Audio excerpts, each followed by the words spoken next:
Hi, my name is Mandy, and I am a career coach, and I'm also the author of the Should I Quit Journal. And today I'm going to take you guys through it because if you are in a position where you're like, I'm pretty burned out at work, I don't know what to do next, I feel stuck, I can't leave, I have great benefits, the money's pretty good, I don't want to take a step backwards. First off, you're not alone. So many people feel this way and feel stuck and feel like, how am I ever going to make it out? And a lot of people also feel a great deal of anxiety and depression and hopelessness and spiraling around this topic.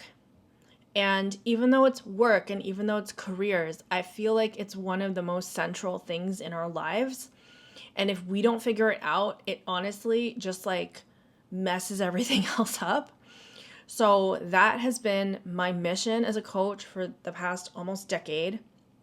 Okay, where I've been working one-on-one with clients, and what I was able to do is kind of have a bird's eye view of everything. And so what that means for you, if you're watching, is I've been able to distill and kind of have pattern recognition to say, okay, these are kind of the top symptoms. These are sort of the things that people experience. And these are the things that freak people out. This is where people fall down. This is where people can't get themselves back up.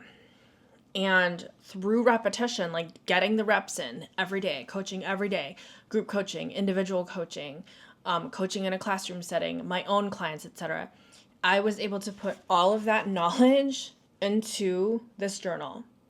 So in this video, I'm going to go through it, and you might think I'm cray cray, but I'm going to go page by page.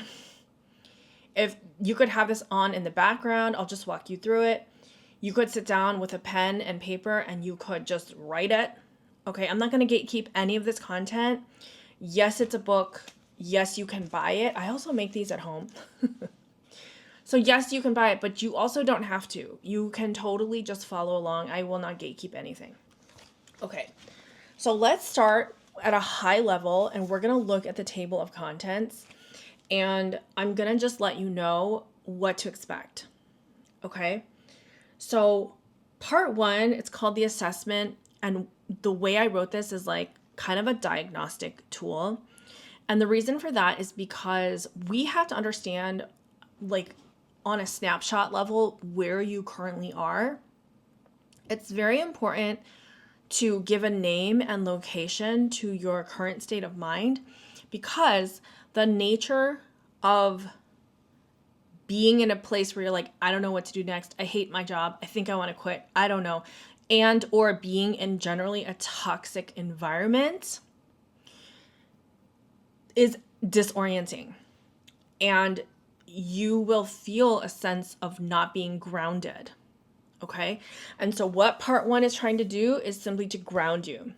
Okay, part two then, if you think about the process that you're going through as a sort of initiatory journey, right? As a sort of dismemberment journey where you have to be taken apart and then sewed back together, right? Not to be dramatic, but like that is basically what happens in these scenarios, okay?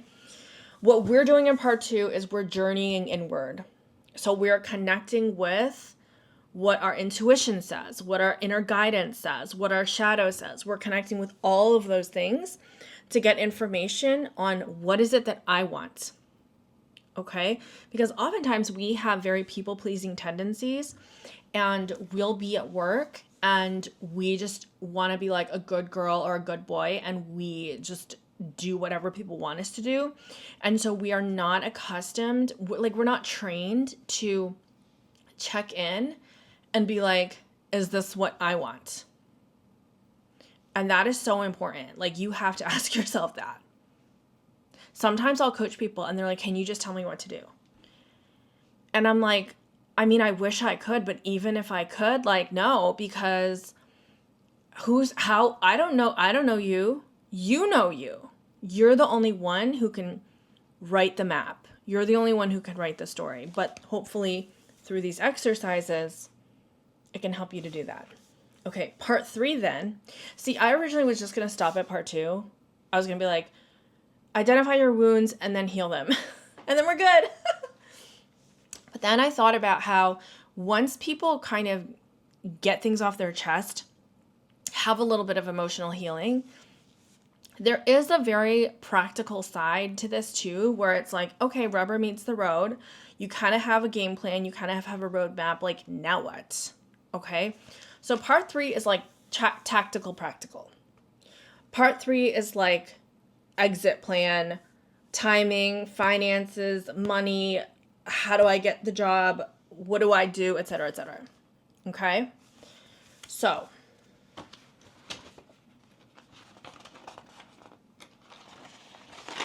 okay.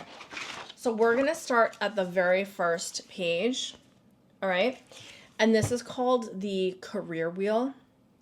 And I want you to think about it as 2 sides of a sphere. And on the top of the sphere are things that we could categorize as external. And then on the bottom of the sphere are things that are more of your inner world. Okay? So what we're going to do is I want a snapshot of right now. Like whatever situation you are currently in. And you can do this exercise multiple times. Sometimes people are like, when should I be doing this? It's like, you should do it for right now, but also you can do it again later for your dream scenario. Okay?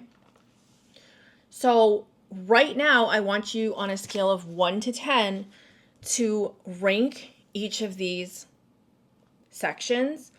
And then, I mean, the reason that it's a wheel is it's cute because, like, you could put little dots here and then you could, like, with a pen, like, color it in. And so basically it becomes a visual guide to be like, wow, I'm doing really great in these areas and then I'm sucking really hard in these areas. Okay? So outer world, here are the 4 categories. Safety, stability, prestige, and money. And then inner world, the 4 categories are creativity, freedom, purpose, and personal growth. Okay? I want you to approach this with very little judgment. I want you to just ask yourself, just observe, okay? Where are the areas that I'm super high? Where are the areas that I'm low? And why? Okay? And so, based on my answers, I observe ... Okay? I think the important thing to know is that, like, we are always in different seasons of our life, and this can change. Like, you might wake up tomorrow and be like, actually, I think this category is a little higher than I originally ranked it, you know? But this is a visual snapshot for you to understand, like, where am I right now? Okay. The second page is, okay, by the way, I am just realizing too, I think I'm probably going to get through part 1. And I will probably put this into multiple videos. Don't kill me. It's like so much content.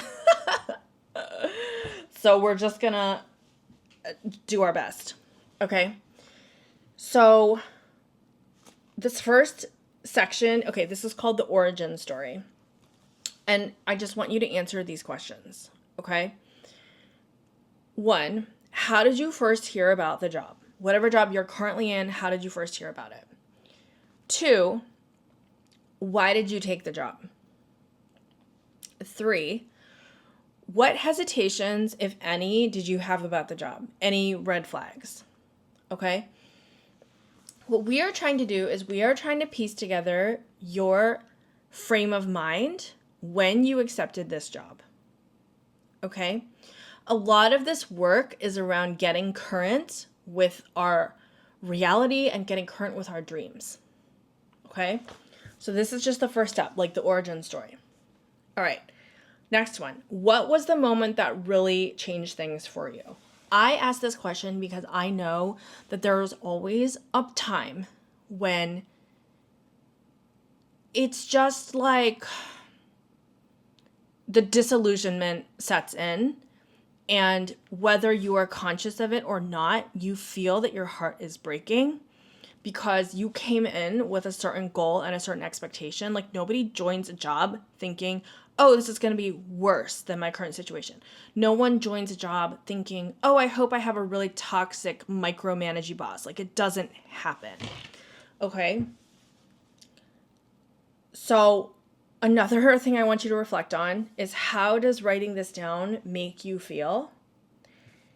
And then lastly, this little section here, what if you do nothing? What will happen? Okay?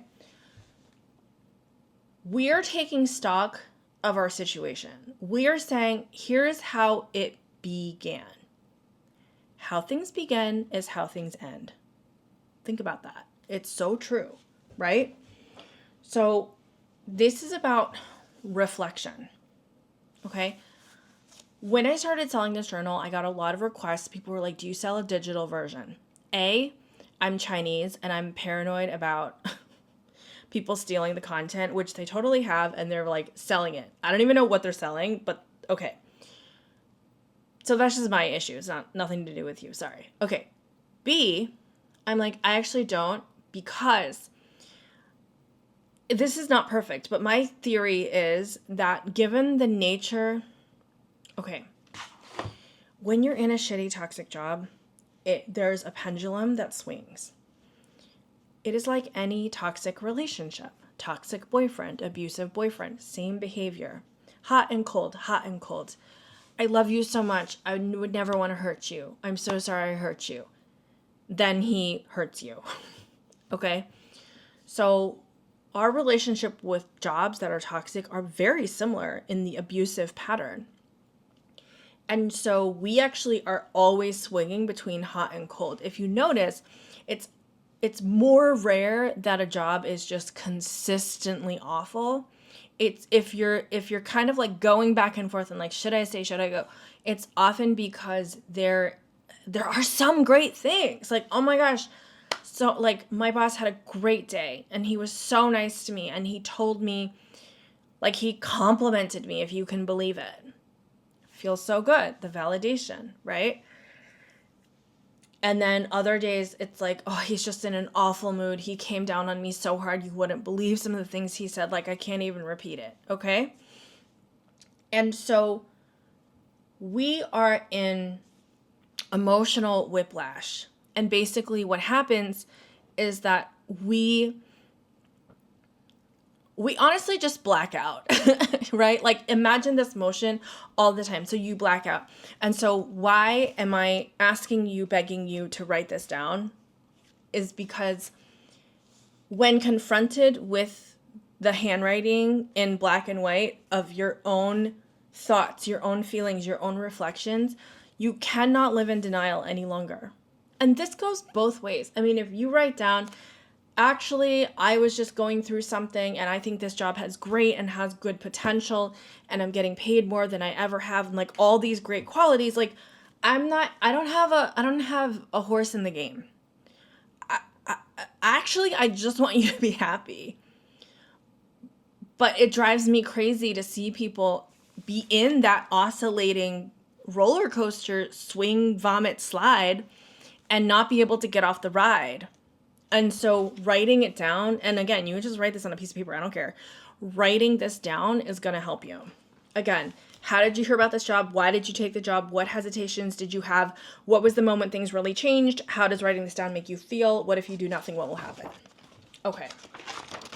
We're moving on. Page 7. Page 7 is my job today. I'm so funny. I literally wrote on here, all right, deep breath. Let's take a good, clear-hearted look at your job today. Yeah. Okay. Why am I doing this? This is also sneaky. I'm also being sneaky. I'm not going to lie to you, because I also in my coaching do this because I ask people to talk about their jobs, because I also am secretly preparing them for interviews. Because I'm like, you're going to leave, so let's get you ready. Okay, first section, make a list of the key skills that you use at work. Just what do you do at work? Average day, what do? You do analysis, you do PowerPoint, you do presentations, you do data. What do you do? You're a software engineer. What do you do? Okay. Here, it's just a box, And I want you to draw a picture of how you feel at work. This is my favorite one because people draw the most amazing, hilarious photos. Draw how you feel at work. Okay.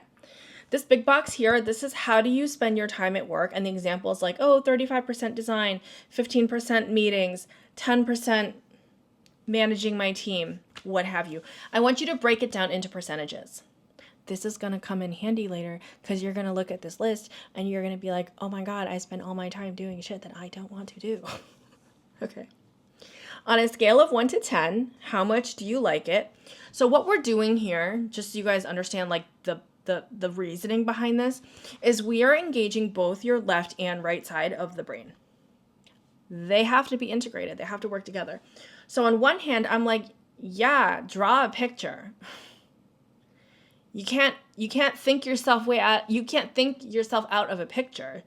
Draw a picture. I've seen pictures of people where it's like them and then they're like on a boat and the boat is on fire. It's so funny. Okay. Not funny, but it is amazing how the imagination can express itself in picture form. And then at the same time, in contrast, we're also engaging our numerical brains. Because I'm like, yeah, put a number to it. Put a number to it. Okay? And then here's the question. It's not really a trick question. It's kind of a trick question. It's what could they do to make it an 8 or higher? And I do like to ask this question because it makes you evaluate, well, it gets you into the subconscious habit of asking for what you want. We can't just complain. Like, tell me what they could do, what they could change. I want my role to no longer be client-facing. If they took these clients off my plate, if I did not have to oversee this part of the finances, it would be an 8 or plus. If I did not have to report to Susan, right? Like, what could they do? And again, this is very revealing because you might write this and then be like, absolutely nothing. They could do nothing. They could do nothing. Like, it's over. Okay? On a scale of 1 to 10, how much do you agree or disagree? Okay? 10 being the highest. So 10 is like 100%. 1 is like, no way. I feel seen and heard at work. 1 to 10. I feel connected to my work. I would like to have my boss's job someday. I can see a clear path forward at work. Also, you might be like, why are there little illustrations? I'm just trying to make this cute for you. Like, I really know that this is a lot of emotional labor on your behalf. You get a ton of credit for that. So I'm trying to give you little hits of positivity throughout this journal because I know otherwise it could be very, very sad. Okay. Oh my God, this thing keeps going. Who wrote this? Okay, I did. My job patterns. All right. I think we have to pause because this is a big one. This is a heavy one. All right, let's just get into it. What you're going to do up top is you are going to write the last 3 jobs that you had, just chronological order. What are the last 3 jobs you had? And then I want you to write your honest reason for leaving that job. Blech, word vomit, just like be honest. No, by the way, nobody ever has to see this. That is the beauty of journaling. Nobody ever has to see this, okay? Why did you leave? Why did you leave? Why did you leave? What patterns do you see?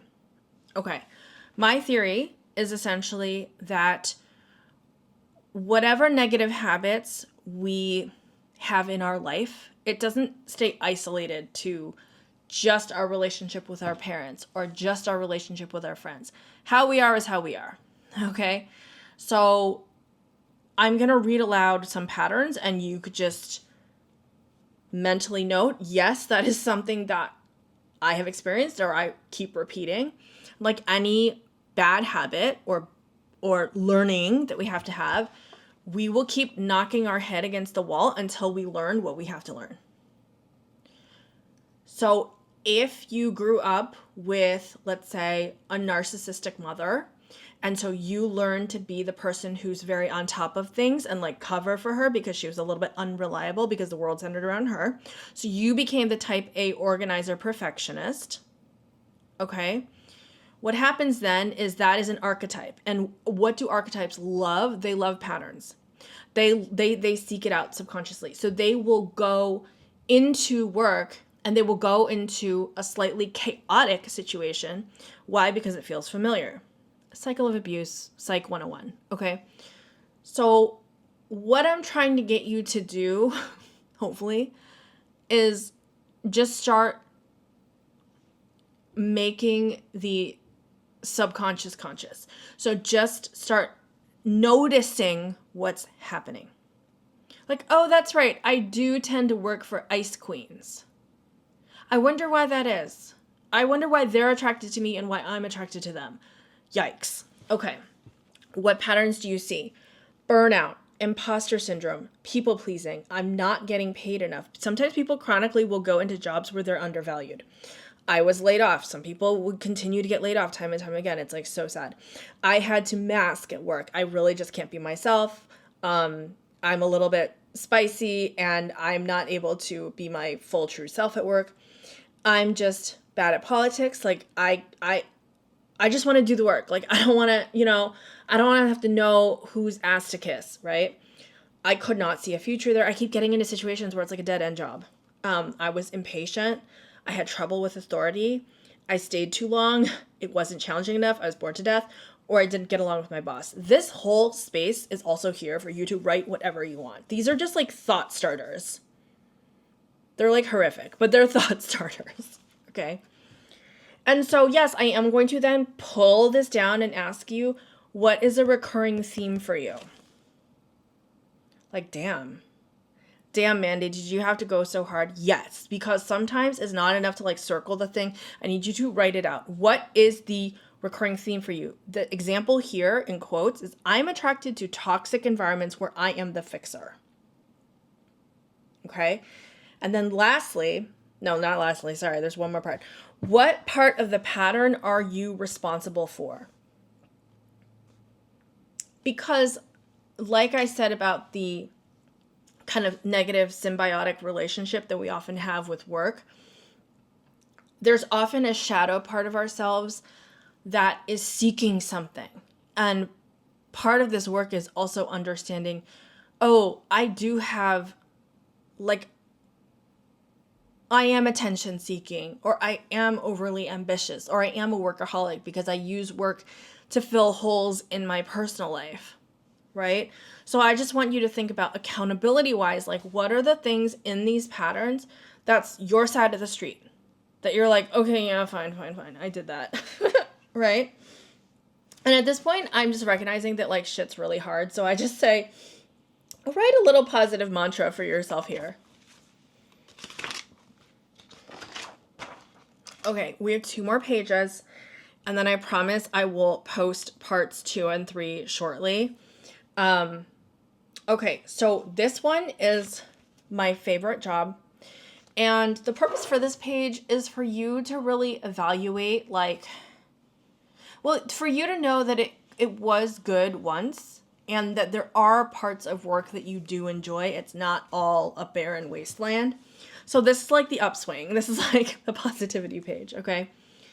So first question is, what's the best job you've ever had? And I want you to think about like from childhood to present. Like it could be like my favorite job ever probably was working as an undergrad when I was at Brown. I worked at the university library. I was a bookshelver. I loved it. I loved being amongst the books. I loved not having to talk to anyone. I used to put my headphones in. I'd just like cart the little books around. Like that was my favorite job. Okay. And if you were to ask me, well, I answered why, but it's like, I just want you to remember and experience that you felt at home, that you felt good, that you felt empowered. Okay. Why did you love it?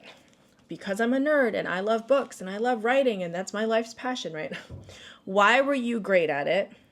I don't know. I don't want to talk to anyone. This is not the best example. But why were you great at it? How is it different from your work today? So what we're doing is we're taking an example from your past, which is a very clear, real, tangible thing that you have experienced before. So it is valid, it is truthful, it is honest. And then we're taking your present situation and we're putting them side by side. And I know this is difficult because, I don't know, we just like don't normally do this, but I really want you to look at the textures and the contours and the differences between these jobs. And I want you to just be really honest with yourself and be like, what's going on now? And hopefully in some of the previous pages where we did the stuff around, you know, basically how did I get here? Like, how did I fall for this? Like, what was the lure in the beginning? Like, I'm not a stupid person. I'm clearly smart, but something in my brain was not connecting. Or it could have just been like, I didn't see the situation completely and I just took this job and I'm doing my best, but it sucks. Okay? And then what's one thing that you would replicate? So actually for me, the library example is perfect because I loved having large amounts of alone time. In one of my previous jobs, I was an account manager where all day long I had to talk to clients. Oh, miserable. So you kind of want to look at like, what was it that I liked about that? And it could be so silly. It could be like the time I worked at an ice cream store, or the time I interned at the real estate place. It doesn't matter, okay?